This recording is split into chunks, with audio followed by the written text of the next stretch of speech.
if you look at it from the legal point of view. Sir, just speak into the mic, Yeah, please. sorry. If you're looking at it from the legal point of view, then the keeper of the Constitution really is the judiciary. But if you're looking at it from a realistic point of view, then the keeper of the Constitution are the people. You know, we have given ourselves the Constitution. That's why the Constitution begins with the words, we the people. So really, it's entirely up to us as the people to see how the Constitution works. We elect the right kind of people, and we expect them to work the Constitution as was intended by the framers of the Constitution. You know, I'd just like to mention the speech given by Dr. Ambedkar one day before the Constitution was adopted on the 25th of November 1949, and the speech given by Dr. Rajendra Prasad on the 26th of November 1949. Both of them said, you know, more or less the same thing. They said that we have given to all of us. So will you just speak? Yeah. I'm sorry, can everyone hear at the back? Okay, sir. Okay, we have given to ourselves a very good constitution. I mean, we've worked hard at giving a constitution to ourselves, and we think we've given a good constitution to ourselves. But a lot depends upon the people who are managing the constitution or who are running the administration. If we have people of character and integrity, then even a bad constitution can work well. But if we don't have people of, you know, character and integrity, however good a constitution may be, you know, it can't work. So really it depends upon us to elect the right people, and for the right people then to work the Constitution as it should be. Right, so I want to go into, you know, the sort of different parameters on which you did this citizens report. And, you know, like we said, it's finally the voice of the citizen that has to be heard. There's one phrase in particular that you used, you know, which you said that bulldozer justice has come to replace natural justice. Could you tell us a little about that, and, you know, in what ways is that manifesting? Yeah, you know, in the recent past, we've had demolitions, okay, left, right, and center. I mean, something happens and you say, all right, I'm going to demolish the place, even if a person is not directly involved in whatever transpired, but you send a bulldozer and you demolish everything. Now, that's one aspect of bulldozer justice.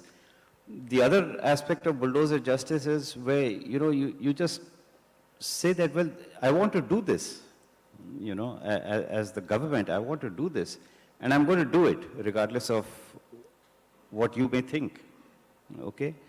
So you've had recently, if I may say so, the case of Mahua Moitra. I think it was a foregone conclusion what is going to happen, okay? Regardless of whether you follow the principles of natural justice or you don't follow the principles of natural justice, we want to make sure that she's thrown out of parliament. So, you know, this is another aspect of bulldozer justice. So, sir, I'm just going to ask you a question there because, you know, despite my own sort of obvious sort of value system by which I live, I've become very careful that we should kind of articulate the exact evidence upon which we are saying things, rather than assume that everybody is with you on that, you know. So when you say that there's been a slip in natural justice where Mahua is concerned, could you encapsulate for the audience just ABC, what was not done right? Yeah, well, you know, I haven't seen the report. It's not yet in the public domain, even though it's been tabled in Parliament. But from whatever I've read in the newspapers and in magazines, and from what she has said, you know, the kind of questions that she was asked, you don't ask these kind of questions, you know. I mean, when you're conducting an inquiry, you don't ask, what do you do at night? Whom do you speak to at night? You know? So, I mean, this is, this is not on. I mean, that's all that I can say about this. Right. Yeah. No, what caught my eye in that also was that she was not allowed to actually cross-questioned those who had accused her. Yes. And that, in fact, brings me to the next question. And also the wording of the report. Again, we'll leave it for the Parliament and the Judiciary to decide whether indeed there's been everything that she's been accused of. But to call it a heinous crime, the word heinous should be with heinous crime, not with the sharing of a portal. So those things, I think, would be evidence of there being a disproportion to it. But, sir, this thing about demolitions, it came as a shock for me, and I don't know how many of you know that in the run-up to the G20, there have been 260,000 people who have been displaced and their houses demolished. This has not really made the kind of news that it should. So, sir, again, there is a judiciary, in different governments, in Uttar Pradesh, in Madhya Pradesh, elsewhere as well. It's begun this collective punishment, that you just demolish an entire neighborhood. I must say that Aditya Nath and others, the chief ministers, have said there's no communal angle to this. They've given evidence that they do it as much to Hindus or to Muslims. But isn't there a judiciary that should stop this? Because it's just, before there's evidence, before there's examination, you've already provided the punishment, So why has there not been a stop on this? In my view, there's been a change in the way the judiciary functions. Okay.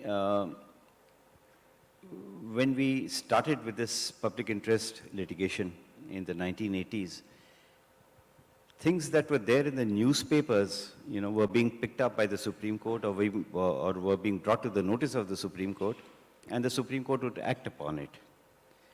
One very famous case was about the blinding of so-called criminals in Bhagalpur.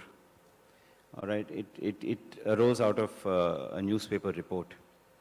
And a lawyer brought it to the notice of the Supreme Court and said, well, this is what I've read in the newspapers, and can you do something about it? And the Supreme Court took it up as a public interest litigation. The Supreme Court also went far enough to say that you send me a postcard, okay, and I will take your letter, which is a postcard, as a public interest petition, and I will act upon it. So the judiciary at that time was far more active, okay.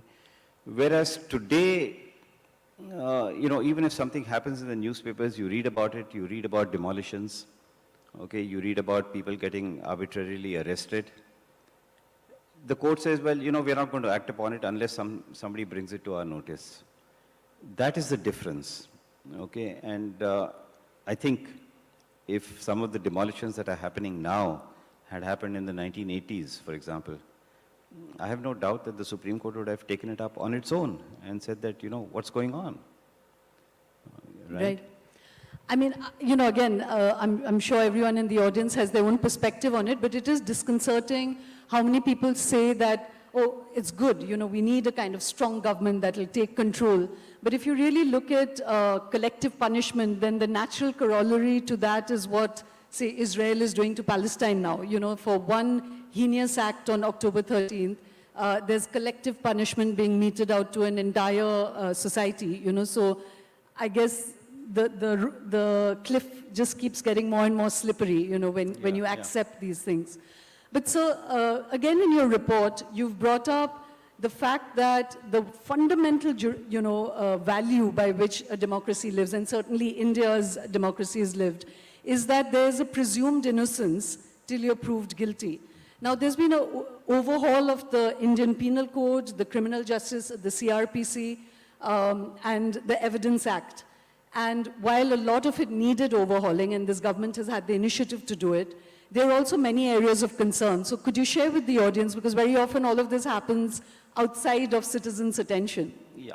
Well, there are two areas of concern. One is, keeping a person in detention longer than is necessary.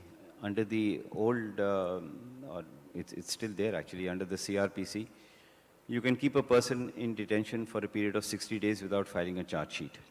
Okay? Now, one of the things that the police has been doing, and which I don't approve, is that you file a sort of a half-baked charge sheet, within that 60-day period so that you justify the person's detention. And then after that, you say, well, I'm going to file a supplementary charge sheet. So that 60-day period becomes 90 days. It can become anything, because you filed a supplementary charge sheet. That has now been legalized in the new Criminal Procedure Code, whatever it is called. So the time for keeping a person in detention has increased, which means a curtailment of a person's liberty. Okay, that I think is absolutely wrong. I think that's a very serious area of concern. The second area of concern is, grant of bail, which is again a curtailment of a person's liberty. The law regarding bail is very well settled. I mean, it's been settled hundreds of years ago. And the Supreme Court has reiterated the principles on which you can refuse bail or in which you can grant bail. But again, the new CRPC brings in, all kinds of other things. There was no need to, bring in anything, considering that the law is well settled. These are some areas, where the curtailment of personal liberty is something that I'm, a little unhappy about. Yeah, again, just so that the audience understands the significance of what you're saying, I'd just like to share two statistics with you. I don't know how many of us are familiar with the UAPA, which is the Anti-Terror Act, and there's been a lot of people are now getting arrested under the UAPA. Journalists, sort of activists, which is like a war against this nation, and you're labeled a terrorist. And you can be in jail without bail. The courts, in fact, can't give you bail. And the conviction percentage on cases against UAPA, correct me, sir, if I'm wrong, is just 2.2%. And on the Prevention of Money Laundering Act, where the ED or the police can put you in jail without even telling you why you are under arrest or what is the accusation against you, there are 2,500 arrests that have happened under the PMLA, and the conviction rate over there, I think in the last year or two, is down to 0.5%, and yet you're in jail because the courts can't even give you bail under these acts. So, but again, sir, these can't be passed by the government without some amount of sort of sanction from the courts. So what has changed about India's judiciary? Yeah, this is what I feel. I mean, the courts are not being proactive as they should be, particularly when it comes to matters of personal liberty. Now, recently, just a couple of days ago, the prison statistics of 2022 have come out. Also, the annual report given by the National Crime Records Bureau, NCRB. The number of people in Tihar jail in Delhi who are under trial is something like 80%. So I mean, guys who have not been found guilty of a crime, investigation is going on, they're just hanging around in jail, And I've been to jail, not as a prisoner, but I mean just as a visitor. So clearly you haven't been living an upright citizen's life. You're not in jail. Too mild a life. Yeah, but I mean the conditions are not good at all. Okay, when you're talking about Tihar jail, I've been to other jails as well. The conditions are not good at all. And people are writing about it. Some of the people who've been in jail have now written about it. I've been to observation homes for children.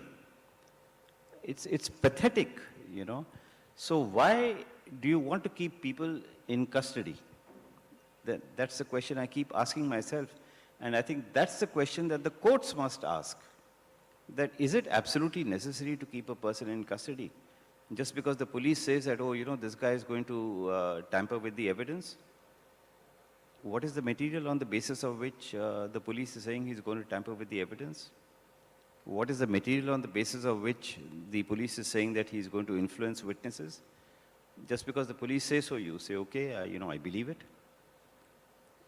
That's wrong, That's where the courts have to be more proactive and say that, listen, show me on what basis are you saying that this person is tampering with the evidence. Show me the basis on which you're saying that he's going to run away or that he's going to influence witnesses. If you can't show that to me, sorry, I'm not going to keep him in jail. But sir, again to share the sheer enormity, and like I said, we're all, there's so much about Indian democracy to celebrate, first of all, Indian elections, the way it goes smoothly, governments hand over to each other, at a time when America can't get an election right. That's a big point of pride. But at the same time, like you just said, there's under trials. 80% of people in jail are just under trial.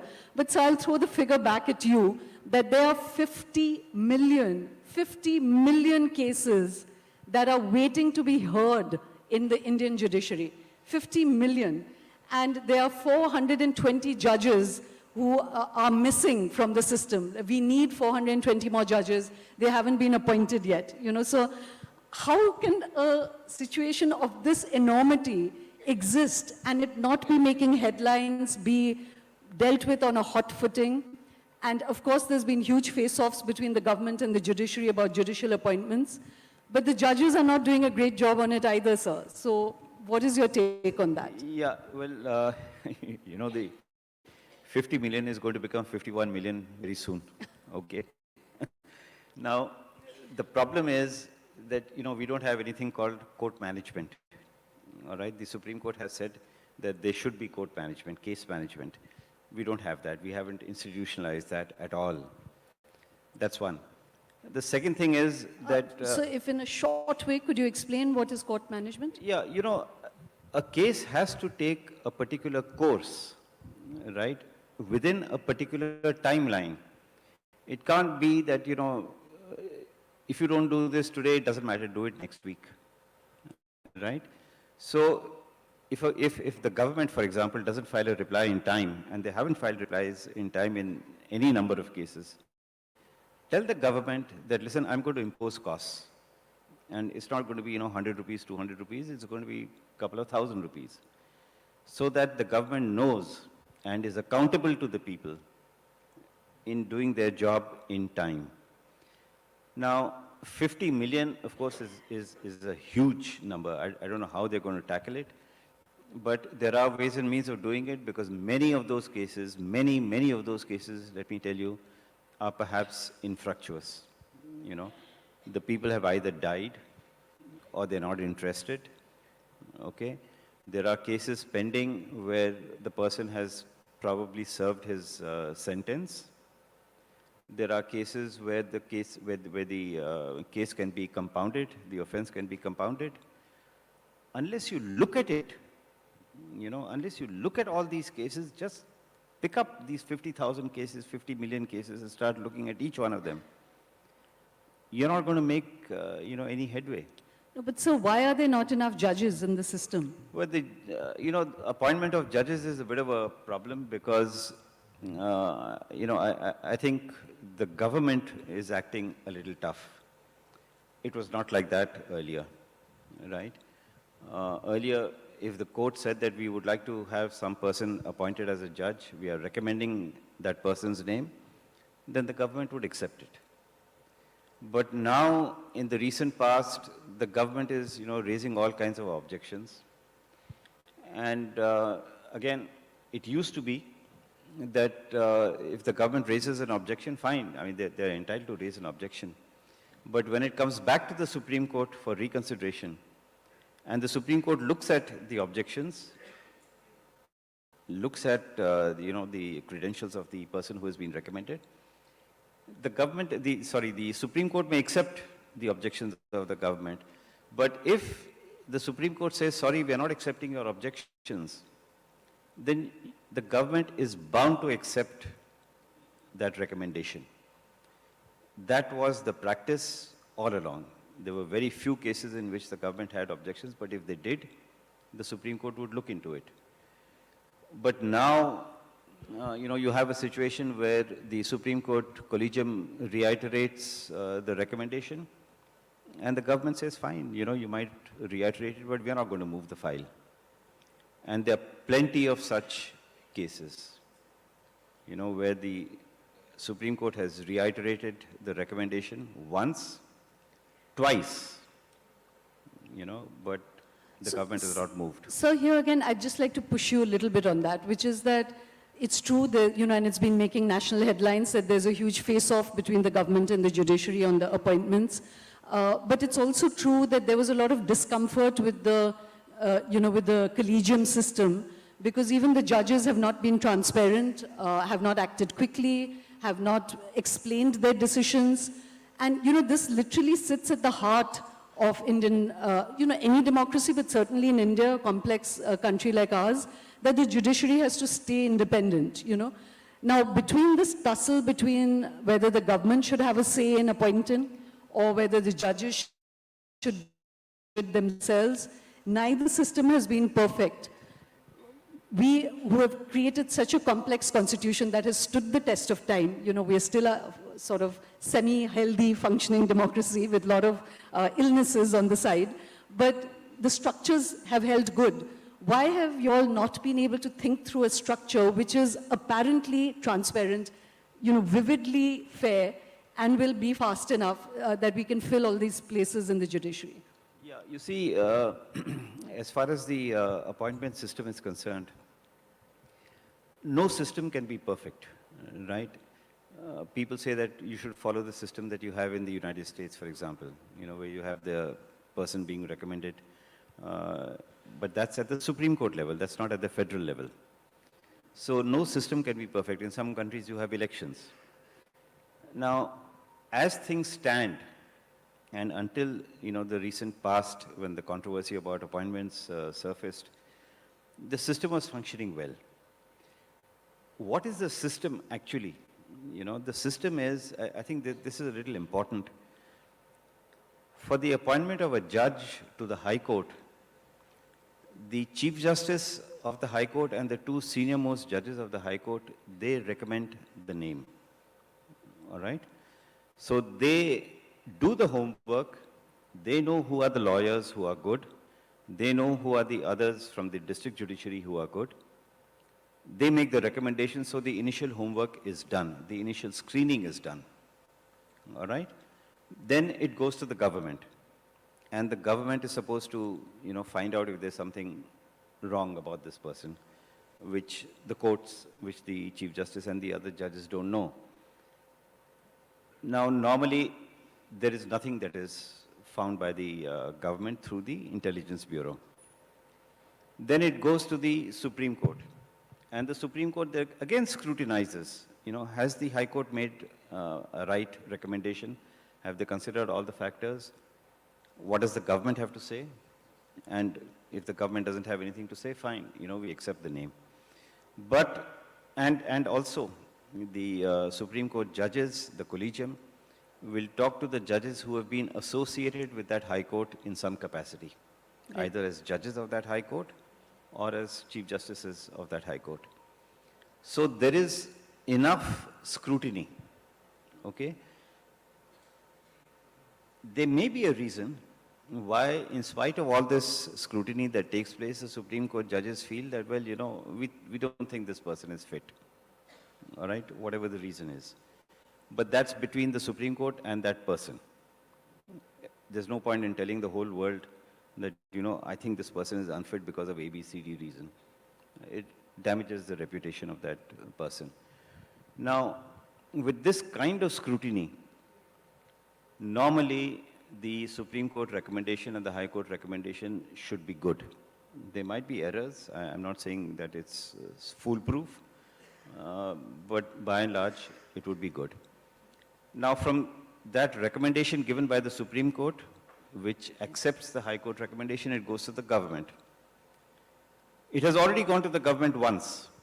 It goes to the government formally for being sent to the President. For the warrant.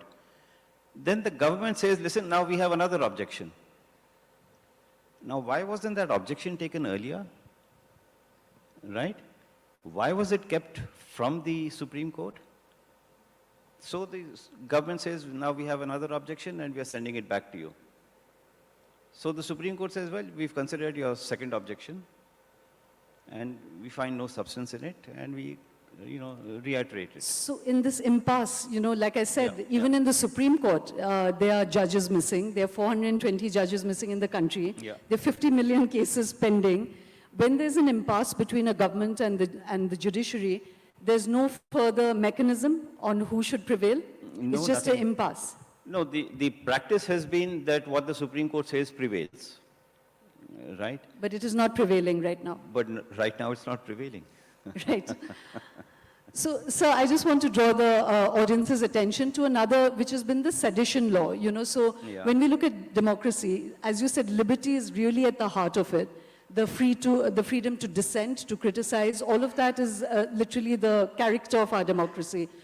The government has done away with the Sedition Law, which was being misused, but you're still very worried about the substitutions that has taken place. So would you encapsulate that for the audience? Yeah, you see, the sedition law as it stood under the Indian Penal Code, it's, something more than just disaffection towards the government.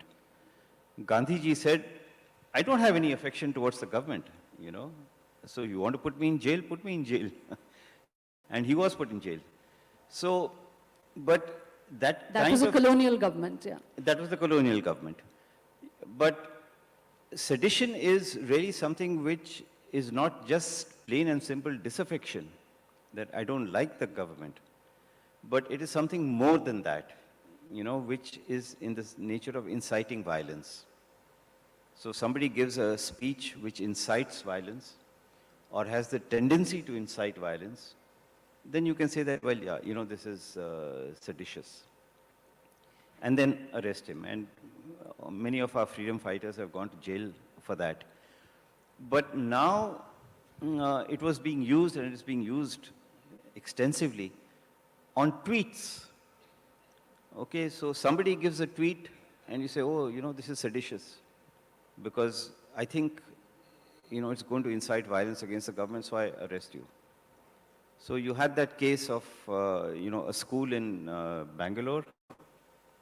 There was some kids were enacting a play, and the police said, these kids are being taught something seditious, so the play will not go on, and they, interrogated the teachers and all that. That's going too far. So a journalist writes something, you say, oh, it's going to incite violence. There's no end to it, But as I was saying, the sedition law now has been done away with. But I was asking you, what is your area of concern still? Yeah, well, the area of concern still is that it is still very amorphous. I mean, the Supreme Court has way back, and again recently, it has explained what is the sedition law. All right? So the problem is that the police is not interpreting the sedition law as interpreted by the Supreme Court. So you just get up one day and say that, well, this thing is, this tweet is seditious. Yeah. Right? Now in the new law, it's the same thing. The words are slightly different. The word sedition is not used. Yeah. No, Right? in fact, I wanted to, what I was probably asking you to define was that, I don't know how many of us are aware or cognizant of the fact that the Indian Penal Code and criminal procedure is being rewritten. The Evidence Act is being redone. And now, while the sedition law has been set aside, but if you say anything that might affect the sovereignty, integrity, and of unity India. of the country, then you can be jailed without, again, being told what you're accused of and without bail, so that, Yeah, you're right. the definition of what is unity and integrity and sovereignty of the nation is amorphous, like you said, it's literally like taking the sedition law and planting it right in the heart of the CRPC. Yeah, you see, actually, if you look at it, the expression unity and integrity of India, the sovereignty of integrity of India is a part of the Constitution of India, right? So in that sense, it is not amorphous. I mean, one has to be reasonable, like Dr. Ambedkar said, like Dr. Rajendra Prasad said. Look at the spirit of the Constitution. But if somebody says something and you say, oh, it's going to, damage the integrity of India, anything can damage the integrity of India. I mean, you can misinterpret anything.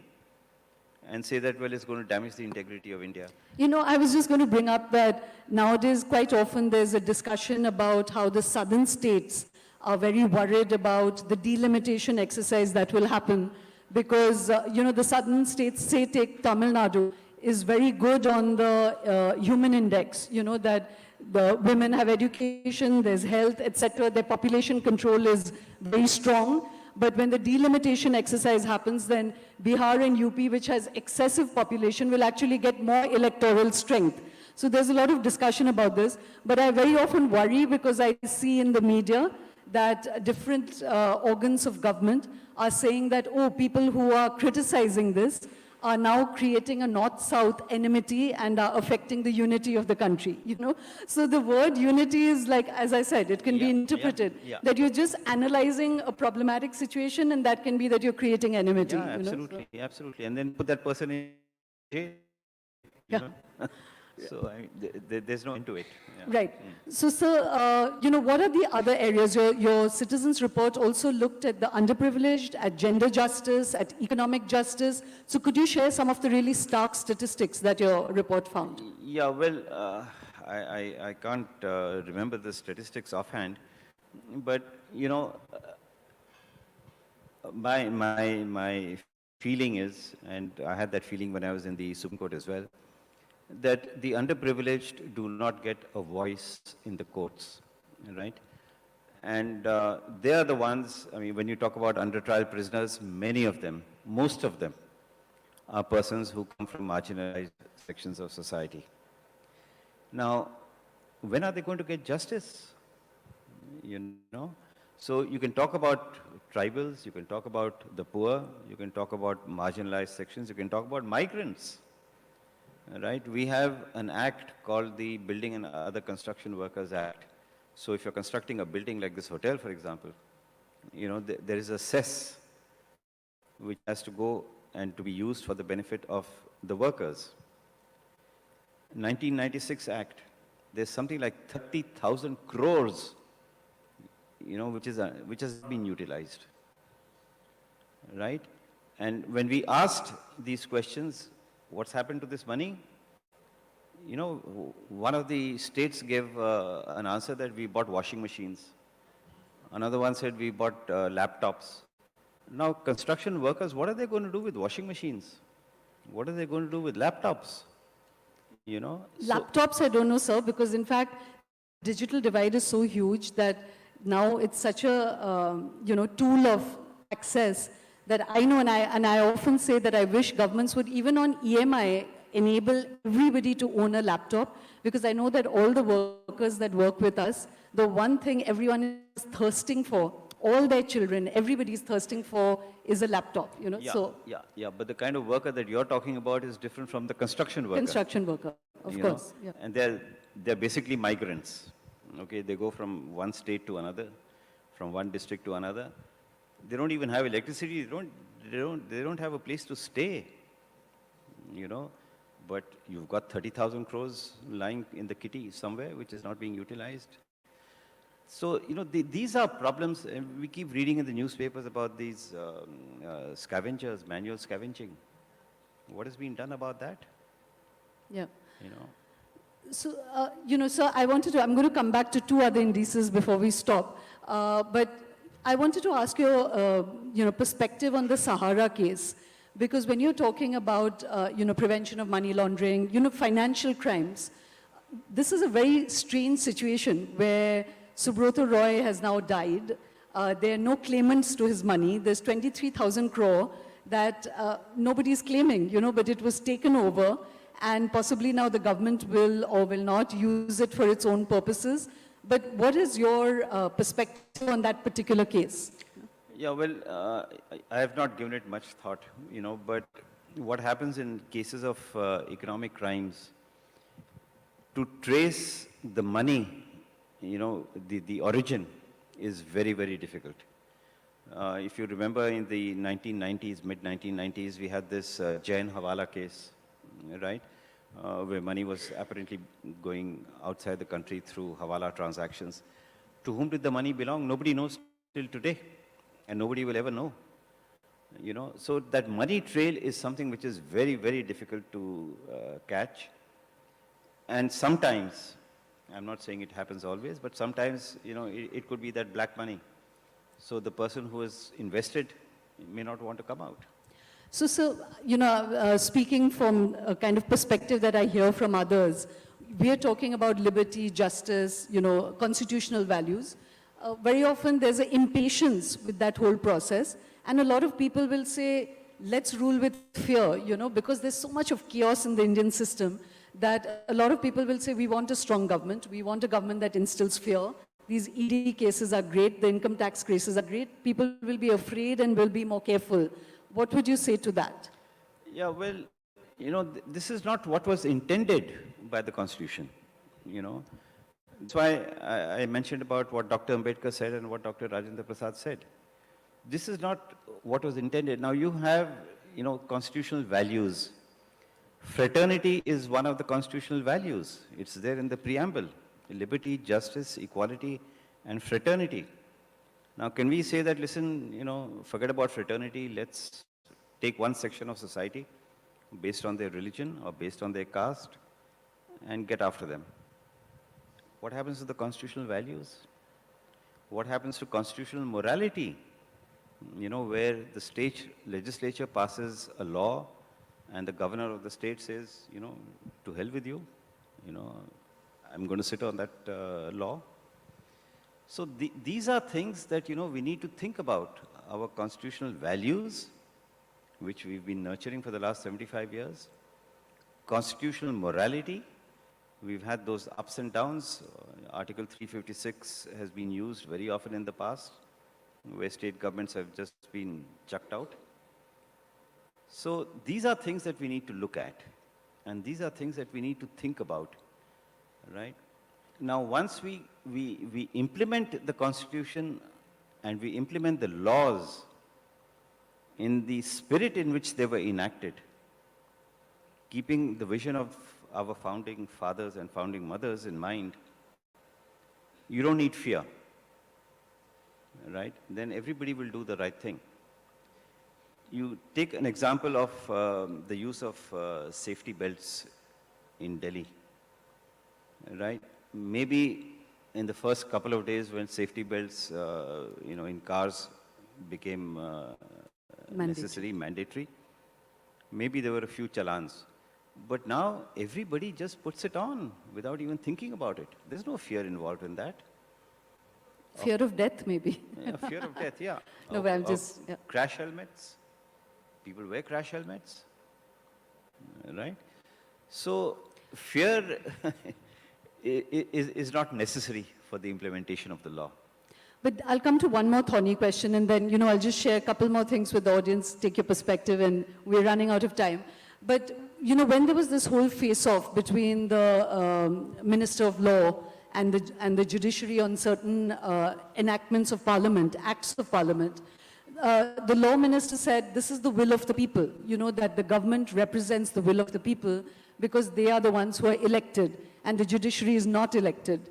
So in that case, so if the will of the people has put a certain character of government in Parliament, and they're enacting laws which go against the spirit of the Constitution, where would you stand on that debate? Yeah, you see, you have to accept the fact that the Constitution of India is supreme, right? You cannot violate the Constitution of India.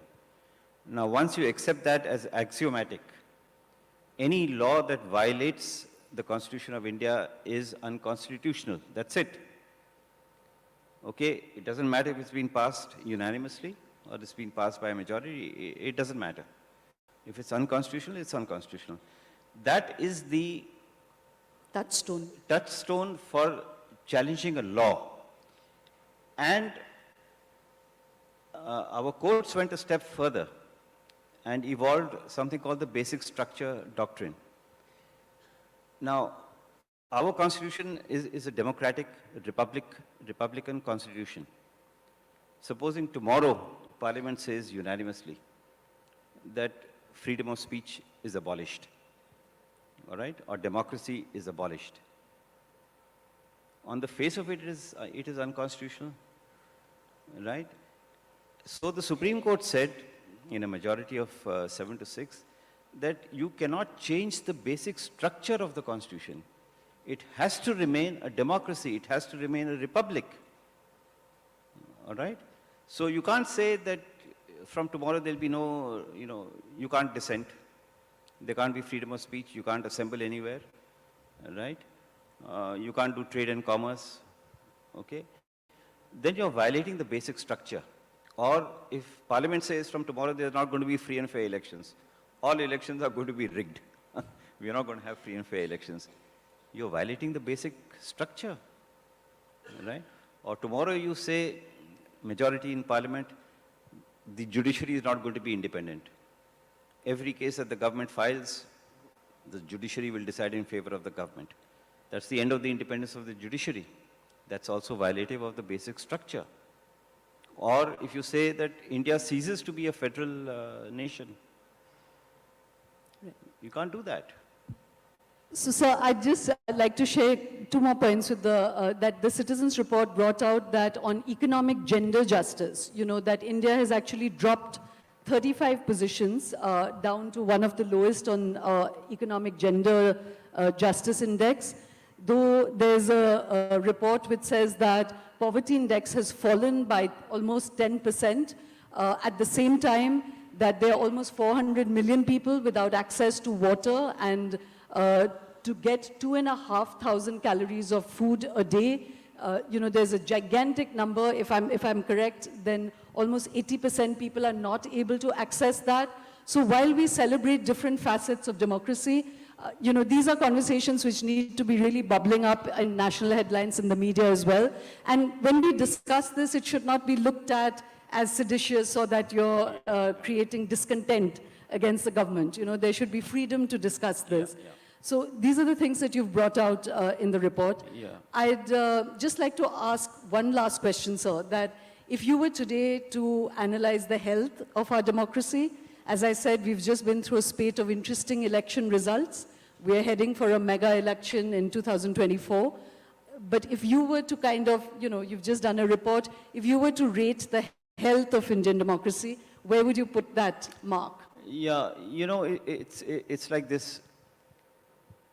We've done extremely well in some areas. There's no doubt about it. Whether the government takes credit for it or not is besides the point. We've done extremely well in certain areas. But there are, for example, in technology, right? I mean, almost everybody has a smartphone, and you can do a lot of, your banking and all kinds of other things on your mobile phone, right? That's one aspect. Okay. There are several things on which we need to concentrate. Okay, it's not that everything that we've done is good, and there are certain areas about which we don't even need to bother. Okay, so I would say that, criticism of the government is one aspect. Personal liberty is one aspect. You can't say that, well, the government has not done well in a particular area, so therefore I'm going to put you in jail. But if I say that the government has done something very good in a particular area, are you going to give me a Padma Shri for it? You're not. Right? No, you do get Padma Shris. Yeah, people do get Padma Shris, but not for saying that the government is doing a damn good job. But, so that balance has to be maintained. And I think with this, the crackdown on personal liberties, the crackdown on some of the fundamental rights that we have, the crackdown on general rights that we have under the law, I think there, it's a bit of a problem. It's not a bit of a problem, it's quite a problem. So one has to balance the good with the not so good. Right, sir. Yeah. And in that role is the last, which is the role of the media, because in this tussle between the government and judiciary, we are seeing that tension played out. Yeah. Where would you rate the health of Indian media at this point? Yeah, the Indian media, this is the problem, what you were talking about, fear, right? Now, if the Indian media says that, well, this is not good, okay, the guy is going to get arrested, you know, or the guy is going to be, you know, his employer is going to be told that, listen, Raided. yeah, raided or, you know, sack this person. There are a couple of editors of newspapers or magazines, you know, who've been asked to quit. Why? Because they've said that, well, look at the not so good as well. You know, we can't have this, you know, ostrich-like situation. Everything is good. There are many things which are good, no doubt, but there are some things which are not so good. And you can't be ostrich-like about that. Right. Oh, we'll end on that note, sir. You know, as I said, this was a moment of just looking back at 2023 before we move into 24. That, like we said, India's been making waves on many counts, you know, from the Mars mission to sending, you know, exploration into the sun. But there's also things closer home which need attention. And we, the people, need to keep our democracy safe, even as we vote to, you know, both reward and punish governments. But I think the spotlight is really important, and to remind ourselves that liberty is the most precious commodity that we can possibly have, and that we should be able to both celebrate and criticize with equal freedom. And thank you for reminding us about that, sir. Thank you very, very much. The bar is open, conversation can flow. Thank you, everyone, for being here. Thank you. Thank you. And do save the date for 24th and 25th of February. We'll be reaching out to you. As I said, there's a registration desk outside for sign-ups, and the bar is open. Thank you, everyone.